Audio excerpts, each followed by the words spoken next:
రాజకీయాల్లోకి టీమిండియా మాజీ కెప్టెన్ సౌరవ్ గంగూలీ వస్తున్నట్లుగా వార్తలు హాట్ టాపిక్ అయ్యాయి.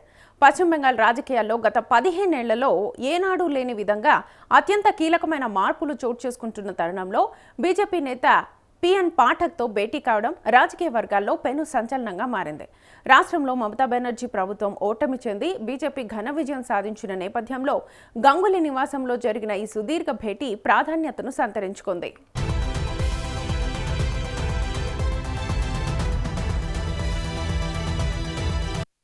సౌరవ్ గంగూలీ నివాసంలో పిఎన్ పాఠక్ సుమారు 2 గంటలకు పైగా గడపడం కేవలం మర్యాదపూర్వక భేటీ మాత్రమే కాదని దీని వెనుక బలమైన రాజకీయ కారణాలు ఉండొచ్చునని విశ్లేషకులు భావిస్తున్నారు. టీఎంసీ బీజేపీల మధ్య పోరాటం ముగిసి బీజేపీ అధికార బాధ్యతలు చేపట్టబోతున్న వేళ బెంగాల్లో అత్యంత ప్రజాదరణ ఉన్న గంగూలీని పార్టీలోకి ఆహ్వానించడం ద్వారా తమ పట్టును మరింతగా బలపరుచుకోవాలని బీజేపీ భావిస్తున్నట్లుగా తెలుస్తోంది.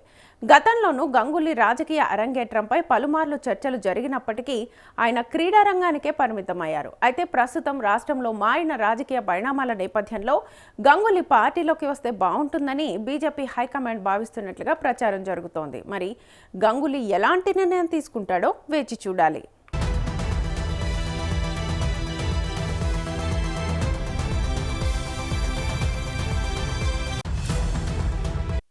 టీమిండియా మాజీ క్రికెటర్ సౌరవ్ గంగూలీ రాజకీయ అరంగేట్రం గురించి మరోసారి చర్చ జరుగుతోంది. ఆయన బీజేపీలోకి వెళ్తారని, ఆ తర్వాత తృణమూల్ కాంగ్రెస్ పార్టీలో చేరుతారని వార్తలు వెలువడ్డాయి.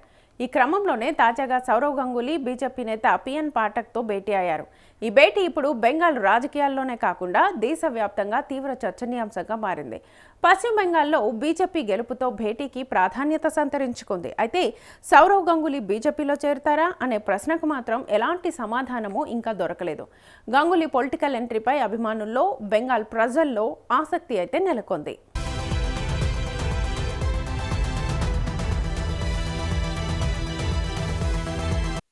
ఇక అంతకుముందు 2022లో కేంద్ర హోంశాఖ మంత్రి అమిత్ షా సౌరవ్ గంగూలీ భేటీ కావడం తీవ్ర చర్చకు దారితీసింది. ఏకంగా గంగూలీ ఇంటికెళ్లి అమిత్ షా కలవడంతో గంగూలీ బీజేపీలో చేరుతారనే ప్రచారం జోరుగా సాగింది. అయితే ఆ ప్రచారాన్ని కూడా సౌరవ్ గంగూలీ ఖండించారు. ఈ నేపథ్యంలోనే గత కొన్నేళ్లుగా సౌరవ్ గంగూలీ రాజకీయ ప్రవేశంపై ఎడతెగని చర్చలు జరుగుతూనే ఉన్నాయి. కానీ గంగూలీ మాత్రం తన రాజకీయ ప్రవేశంపై వస్తున్న వార్తలను ఎప్పటికప్పుడు ఖండిస్తూనే ఉన్నారు.